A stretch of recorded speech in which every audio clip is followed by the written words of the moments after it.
Welcome back to CG शिक्षा। जैसा कि हम लोग देख रहे थे क्लास 11 का फिजिक्स का 4th चैप्टर समतल में एक गति द्विविमीय गति। क्लियर।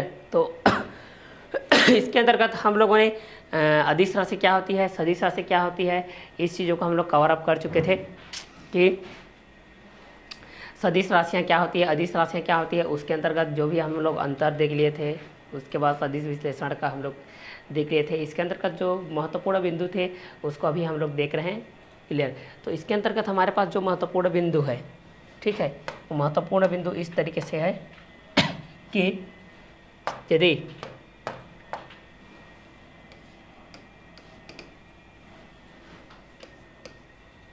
अदिश में केवल परिमाण होता है, अदिश में केवल परिमाण होता है, जबकि सदिश में परिमाण और दिशा दोनों होता है। इसको मुख्य बिंदु के तौर पे हम लोग देख रहे हैं। इस चीज़ को तो मैं बता ही चुका हूँ, दोनों होते हैं। दूसरा, ए का मापांक या परिमाण को हम लोग ए मॉड के द्वारा दर्शाते हैं। ए मॉड इक्वल टू होता है ए, ये आपका नेगेटिव रहेगा, फिर भी ये आपका पॉजिटिव हो जाएगा। ठीक है, मतलब जहाँ पर ये मॉड आ गया मतलब आपका नेगेटिव नंबर भी आपका पॉजिटिव बन जाता है, नेगेटिव नंबर आपका पॉजिटिव नंबर बन जाता है। क्लियर। और थर्ड है आपका किसी पृष्ठ का क्षेत्रफल यदि सदिश होता है, किसी पृष्ठ का क्षेत्रफल यदि सदिश होता है जिसकी दिशा तल के क्या हो, लंबवत होती है। ठीक है, अगर कोई भी पृष्ठ है इस तरीके से, ठीक है, जिसका क्षेत्रफल अगर सदिश होगा, इस तरीके से अगर सदिश होगा तो उसका दिशा तल के क्या रहेगा, लंबवत इस तरीके से रहेगा, 90 डिग्री बनेगा। ये यहाँ से इस तरीके से रहेगा, यहाँ से इस तरीके से रहेगा, कहीं से भी रहेगा, ये क्या रहेगा, कागज़ के तल के लंबवत रहेगा।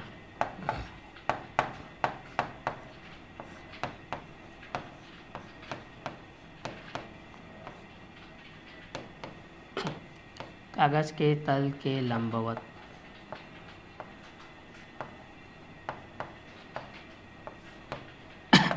ठीक है, तो पहला क्या हो गया, पहला हम लोगों ने ये देखा कि जो अदिश होती है उसमें केवल परिमाण होता है। क्लियर। दूसरा हम लोग क्या देखें, सदिश, जिसमें परिमाण प्लस दिशा दोनों होता है। तीसरा देखें हम लोग मापांक, जिसमें ए का मॉड इक्वल टू ए। चौथा, अगर कोई भी ऋणात्मक है, ऋणात्मक अवयव भी आपका यहाँ पर अवयव भी आपका क्या हो जाएगा, धनात्मक हो जाएगा।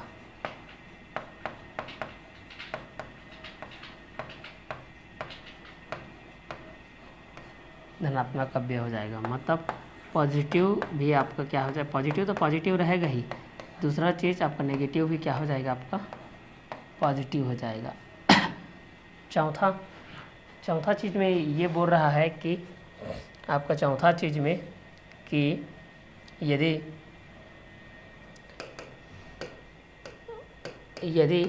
कोई भी पृष्ठ है, कोई भी इस तरीके से आपका पृष्ठ है, ठीक है, वो कागज़ के तल के क्या रहेगा, लंबवत रहेगा। कोई भी पृष्ठ का क्षेत्रफल, पृष्ठ का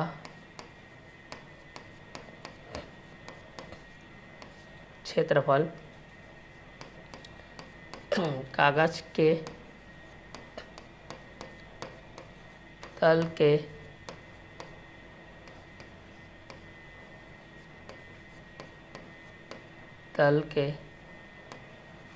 लंबवत होगा,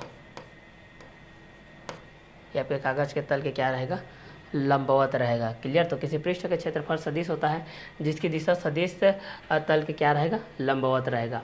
तो इसके अंतर्गत हम लोग महत्वपूर्ण बिंदु के अंतर्गत देख लिए कि अदिश जिसमें केवल परिमाण होता है, दिशा की कोई आवश्यकता नहीं होती है, मतलब वे भौतिक राशियाँ जिसको पूर्ण रूप से व्यक्त करने के लिए केवल परिमाण का ज्ञान होना अत्यंत आवश्यक है, दिशा की कोई आवश्यकता नहीं है, उसको अदिश बोलते हैं। जैसे लंबाई, द्रव्यमान, समय, तापक्रम, ये आपका आता था कार्य और ऊर्जा। दूसरा, सदिश राशि, वे भौतिक राशियाँ जिनको व्यक्त करने के लिए वे भौतिक राशियाँ जिनको व्यक्त करने के लिए परिमाण के साथ सदिशा का भी ज्ञान होना अत्यंत आवश्यक है, उसको हम लोग बोलते हैं सदिश राशि। इसके अंतर्गत आपका क्या क्या आता था? वेग, त्वरण, बल और आपका बल घूर्णन, ये सब आता था। ठीक है, तो क्षेत्र की तीव्रता। मापांक अगर कोई भी अगर अवयव है जो आपका पॉजिटिव रहेगा तो पॉजिटिव रहेगा ही, लेकिन अगर कोई भी नेगेटिव रहता है तो नेगेटिव का भी अगर मॉड करते हैं हम लोग मापांक तो आपका पॉजिटिव नंबर हो जाता है। ऋणात्मक अवयव भी आपका धनात्मक अवयव हो जाता है, मतलब पॉजिटिव रहेगा, लेकिन जो नेगेटिव नंबर रहेगा वो आपका ऑलरेडी पॉजिटिव नंबर हो जाएगा। उसके बाद लास्ट में हम लोग देखे थे कि पृष्ठ का क्षेत्रफल जो कागज़ के तल के लंबवत रहेगा, ठीक है, तो उसकी दिशा तल के क्या रहेगी? लंबवत रहेगी, मतलब 90 डिग्री का निर्माण करेगा ये। क्लियर? तो ये था आपका उन दोनों को लेकर के आपका महत्वपूर्ण 2 बिंदु। चलिए आगे कंटेंट को देखते हैं। इसके बाद हमारे पास स्थिति सदिश।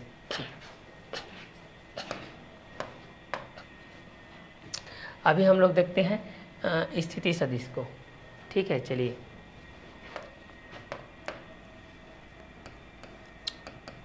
स्थिति सदिश।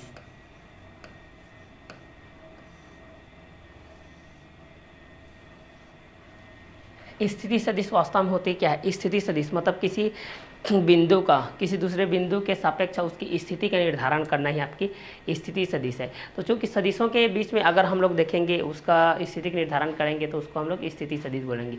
सदिश के अपेक्षित के रीत में देखेंगे तो वो आपका स्थिति सदिश कहलाएगा। क्लियर? तो चलिए इस चीज़ को हम लोग देखते हैं।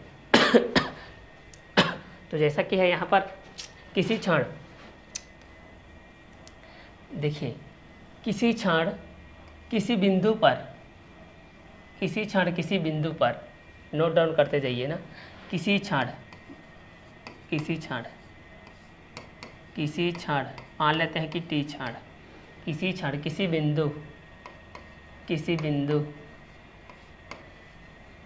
बिंदु मान लेते हैं ओ, वस्तु का स्थिति सदिश वह सदिश होता है, वस्तु का स्थिति सदिश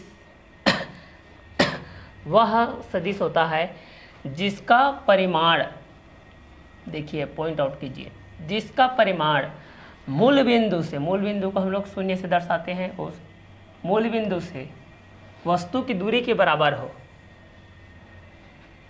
जिसका परिमाण मूल बिंदु से वस्तु की दूरी के बराबर तथा जिसकी दिशा मूल बिंदु से देखे जाने पर बिंदु वस्तु की दिशा में होता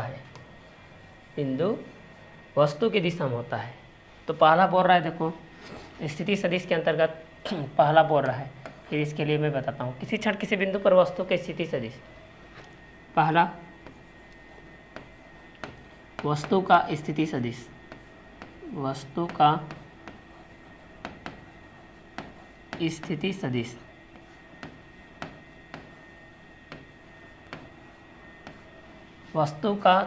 स्थिति सदिश वह सदिश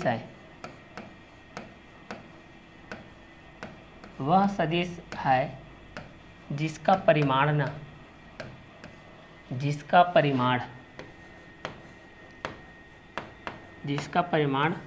मूल बिंदु से संलग्न हो।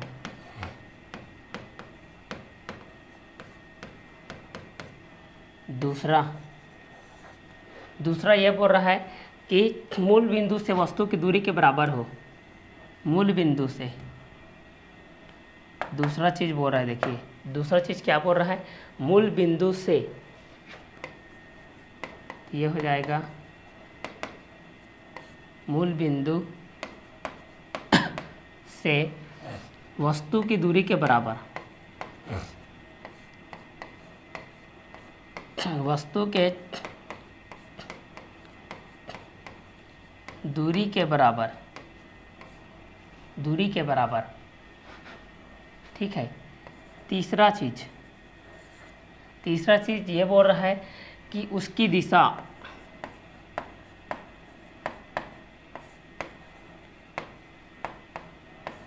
उसकी दिशा मूल बिंदु से देखे जाने पर, मूल बिंदु से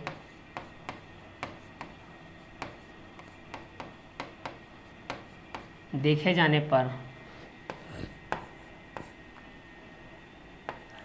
देखे जाने पर बिंदु वस्तु की दिशा में होता है, दिशा में होता है।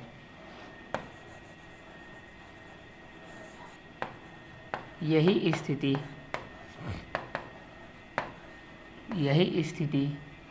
स्थिति सदिश कहलाती है। स्थिति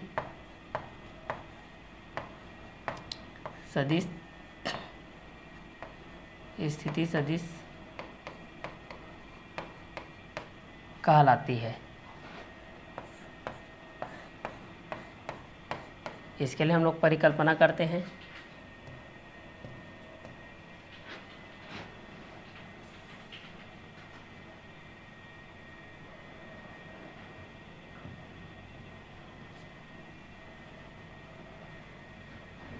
चलिए दूसरा हम लोग देखते हैं इस तरीके से। देखिए, ठीक है, मानते हैं कि माना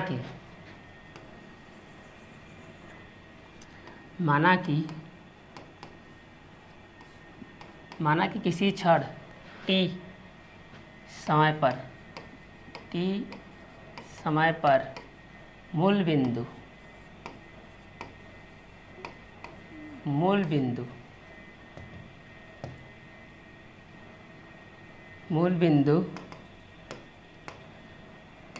O से कुछ बराबर दूरी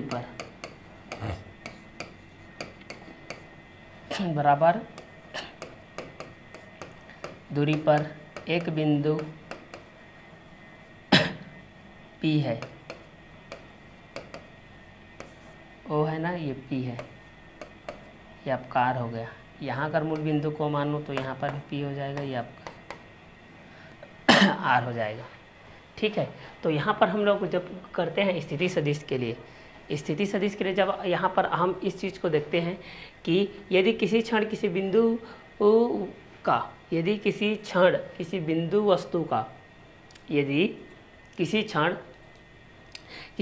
वस्तु का स्थिति सदिश वह सदिश होता है जिसका परिमाण मूल बिंदु से वस्तु की दूरी के बराबर तथा जिसकी दिशा मूल बिंदु से देखे जाने पर बिंदु वस्तु की दिशा में क्या होती है, उसी दिशा में होती है। तो देखिए, यहाँ से अगर देखेंगे O से देख रहे हैं तो P यहाँ पर इसी के बेस पे है, यहाँ भी O से देख रहे हैं तो इसी की दिशा में। तब हम लोग यहाँ पर OP इक्वल टू कर सकते हैं R सदिश। OP इक्वल टू क्या कर सकते हैं, R सदिश। तो यही आपकी क्या है, स्थिति सदिश है। स्थिति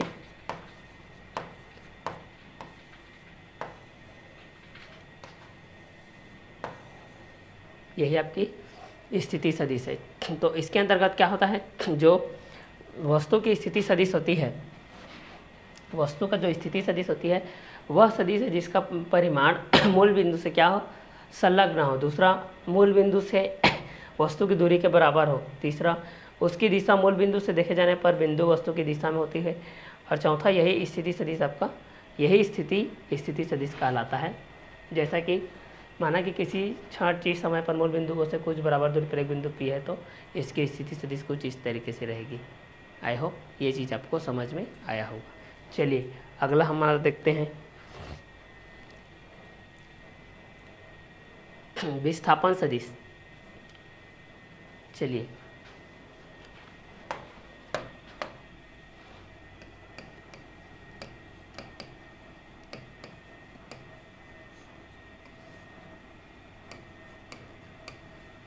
अगला है हमारा विस्थापन सदिश। चलिए विस्थापन सदिश को देखते हैं। डिस्प्लेसमेंट वेक्टर विस्थापन सदिश बोल रहा है, देखिए विस्थापन सदिश वह सदिश होता है, विस्थापन सदिश वह सदिश होता है, वह सदिश होता है जो यह बतलाता है कि, जो यह बतलाता है कि निश्चित समय अंतराल में, निश्चित समय अंतराल में, देखो एक निश्चित समय अंतराल है, मतलब निश्चित ही रहेगा उस समय, एक निश्चित समय अंतराल में वस्तु में कितना एवं किस दिशा में विस्थापन हुआ ये बताता है। ठीक है, तो चलिए इस चीज़ को हम लोग देखते हैं। पहला जो आपका विस्थापन सदिश होता है, ठीक है, तो पहला देखते हैं विस्थापन, विस्थापन वह सदिश होता है, वह सदिश विस्थापन वह सदिश होता है जो निश्चित समय, निश्चित समय अंतराल में, निश्चित समय अंतराल में, अंतराल में वस्तु में कितना एवं किस दिशा में, किस दिशा में विस्थापन हुआ, किस दिशा में विस्थापन हुआ, ये व्यक्त करता है, ये व्यक्त करता है। विस्थापन भी आपकी सदिश राशि है, सदिश राशि के अंतर्गत, सदिश राशि के अंतर्गत विस्थापन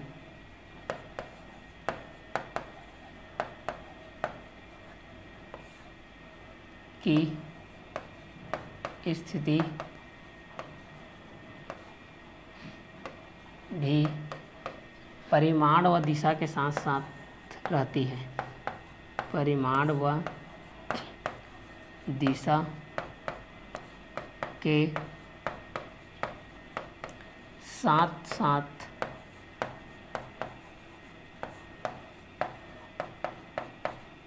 रहती है।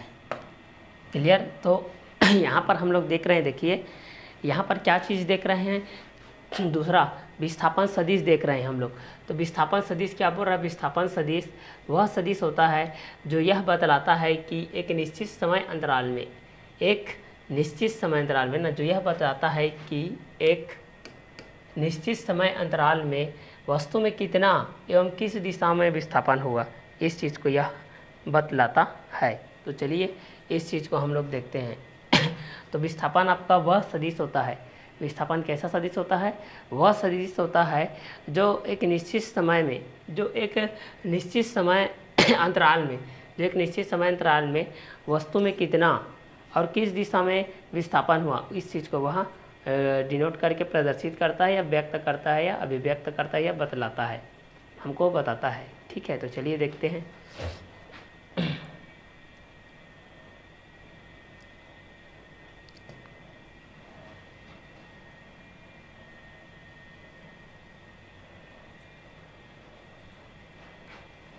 यहाँ पर देखते हैं हम लोग,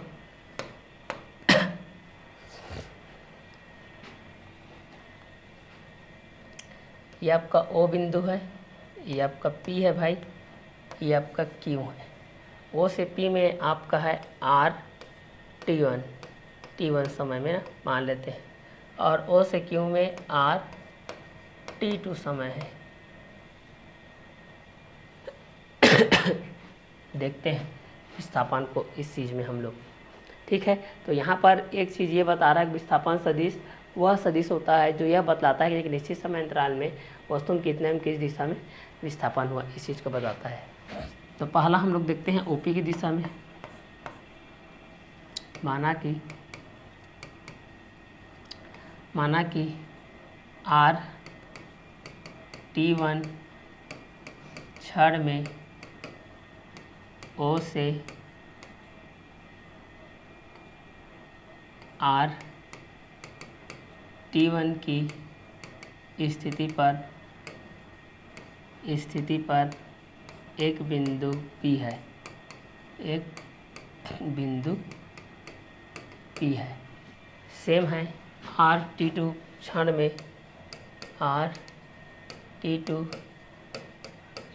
में O से आर T2 की स्थिति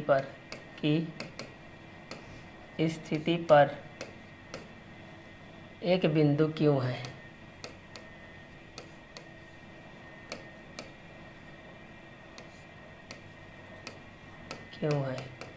तब यहाँ पर हो जाएगा OP आर T1 हो जाएगा और OQ आर T2 हो जाएगा। तब यहाँ पर हो जाएगा बीच में OP OQ, तो यहाँ पर हो जाएगा are T1 minus are T2। विस्थापन को डेल से कर देते हैं तो विस्थापन सदिश, यहाँ पर देखो ये जो आपका विस्थापन सदिश होगा, यहाँ पर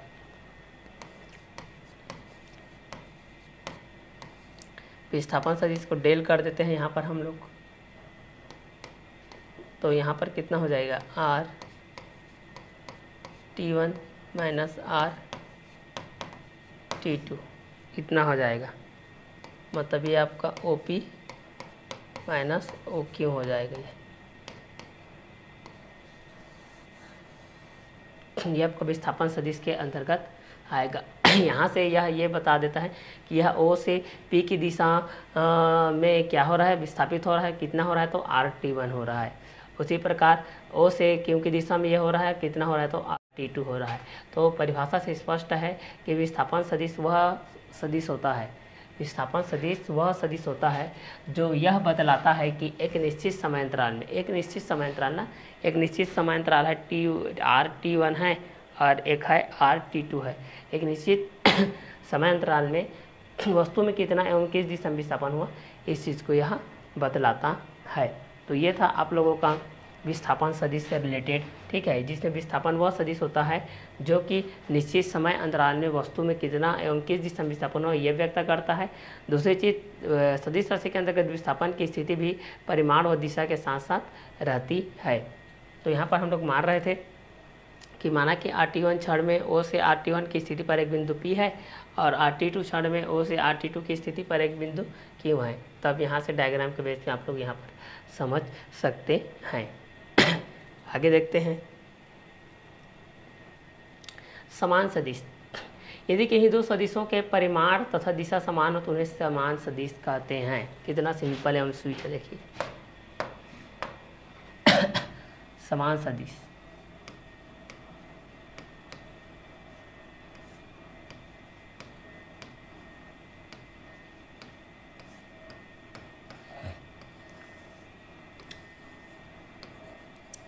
पहला बोल रहा है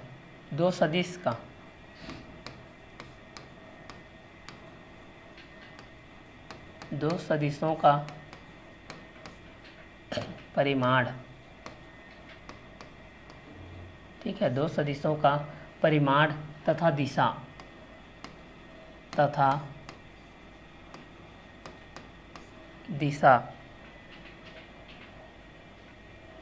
दोनों समान हो,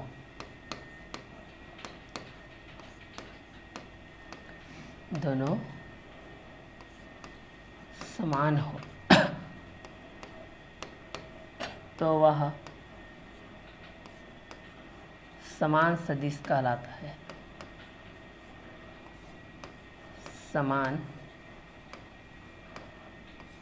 सदिश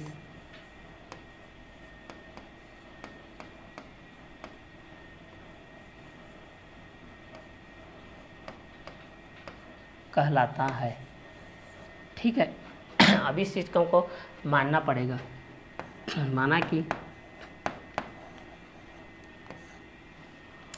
यहाँ से हम लोग लेते हैं 2,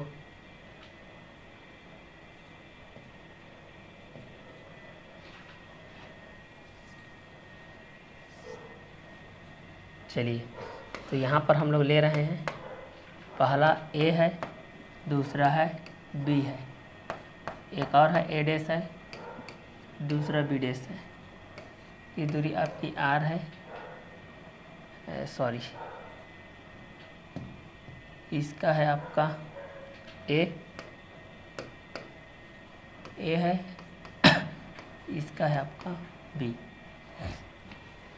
क्लियर? इस तरीके से हम लोग ले रहे हैं। तो माना कि किसी क्षण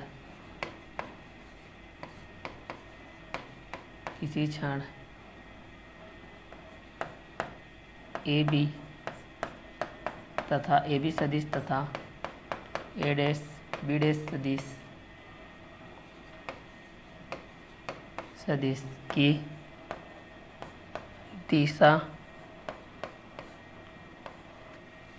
दिशा व परिमाण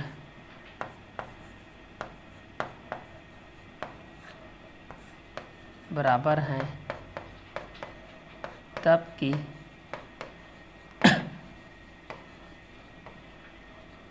स्थिति में हम देखते हैं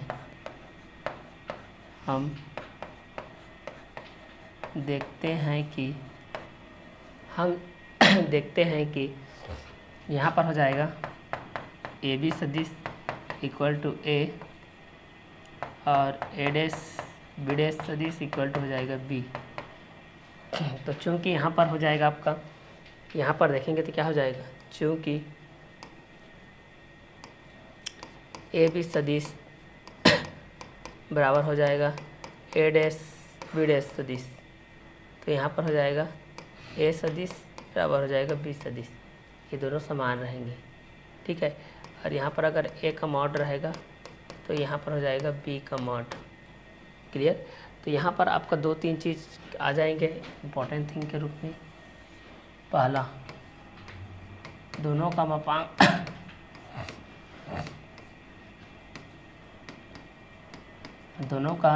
मापांक बराबर होगा।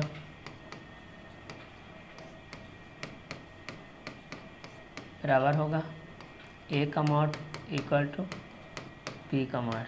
दूसरा, दोनों सदिश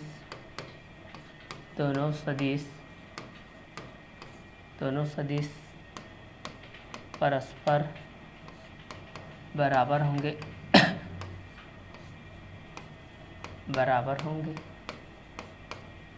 और तीसरा हो जाएगा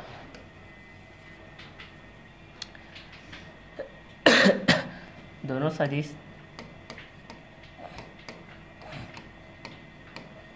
सदिश परस्पर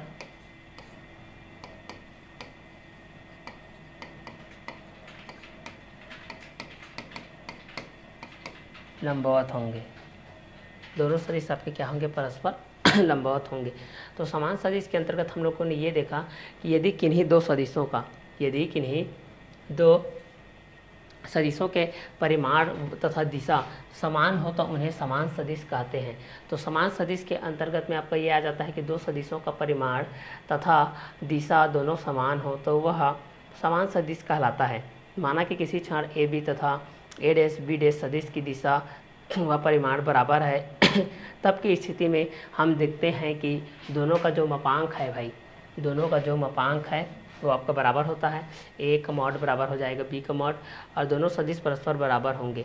ए बी सदिश बराबर ए का सदिश, स्मॉल ए का सदिश, ए डैश बी डैश का सदिश बराबर स्मॉल बी का सदिश। तब हम लोग तीसरा कंटेंट में ये देखेंगे कि दोनों सदिश परस्पर लंबवत होंगे। ए बी बराबर ए डैश बी डैश सदिश, ए सदिश बराबर बी सदिश, ए का मॉड बराबर पी कमर्ट, ये रहेगा आपका समान सदिश के अंतर्गत ये चीज़ आएगा।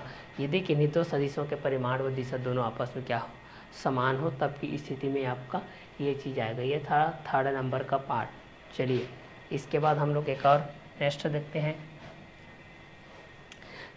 ऋण सदिश अथवा विपरीत सदिश, नेगेटिव आर अपोजिट वेक्टर। चलिए तो इस चीज़ को हम लोग देखते हैं।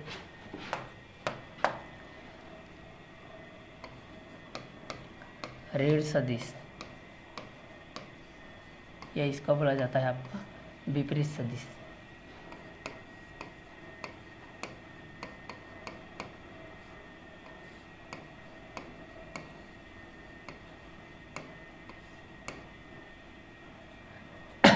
इसको ऋण सदिश बोलते हैं, यह तो बोलते हैं आप लोगों का विपरीत सदिश। ठीक है, तो चलिए इस चीज़ को हम लोग देखते हैं। वह सदिश जिसका परिमाण, वह सदिश जिसका परिमाण भाई, वह सदिश जिसका परिमाण किसी दिए गए सदिश के परिमाण के समान हो, किसी दिए गए सदिश के परिमाण के क्या हो, समान हो, परंतु दिशा ठीक उसके क्या हो, विपरीत हो। दिशा ठीक उसका क्या हो, विपरीत हो, मतलब उल्टा हो। दिए गए सदिश का ऋण सदिश या विपरीत सदिश क्या कहलाता है, इस तरीके से आपका ये कहलाता है। ठीक है, जैसे यहाँ पर इसको हम लोग देख लेते हैं। जैसे कि यहाँ पर है आप लोगों का, क्लियर, यहाँ पर है, अगर ये आपका ए है, ये आपका बी है।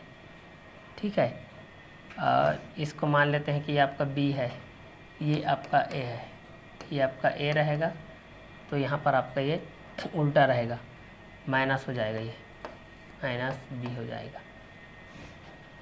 ठीक, तो यहाँ पर देखिए दोनों का परिमाण तो बराबर है, लेकिन वह सदिश जिसका परिमाण किसी दिए गए सदिश के परिमाण के समान हो, परंतु दिशा ठीक उसके क्या हो, विपरीत हो। ए बी से ये क्या हो गया, बी ए हो गया। तो यहाँ पर ए बी इक्वल टू कितना है आपका, ए सदिश है, लेकिन बी ए ये उल्टा बदल गया, मतलब ये क्या हो गया, माइनस बी हो गया। ठीक है, इसलिए क्या हो गया आपका विपरीत सदिश हो गया। ठीक है, तो चलिए इतने में ये आपका कंटेंट कंप्लीट होता है। ऋण सदिश तथा विपरीत सदिश का कंटेंट आपका इतने में कंप्लीट हो गया। क्लियर, तो इसके बाद हम लोग नेक्स्ट वीडियो लेक्चर में देखेंगे, इसके बाद वाले कंटेंट को देखेंगे। तो इतने में आप लोगों का यहाँ पर ऋण सदिश विपरीत सदिश को देख लिए, इसके पहले स्थिति सदिश को देख लिए, विस्थापन सदिश को देख लिए, समान सदिश को देख लिए। इसके बाद वाले जितने भी कंटेंट हैं उसमें हम लोग नेक्स्ट वीडियो लेक्चर में देखेंगे। तो आज का क्लास को हम लोग यही वर्क करते हैं, नेक्स्ट वीडियो लेक्चर हम लोग मिलते हैं, तब तक के लिए अलविदा, okay bye, have a nice day.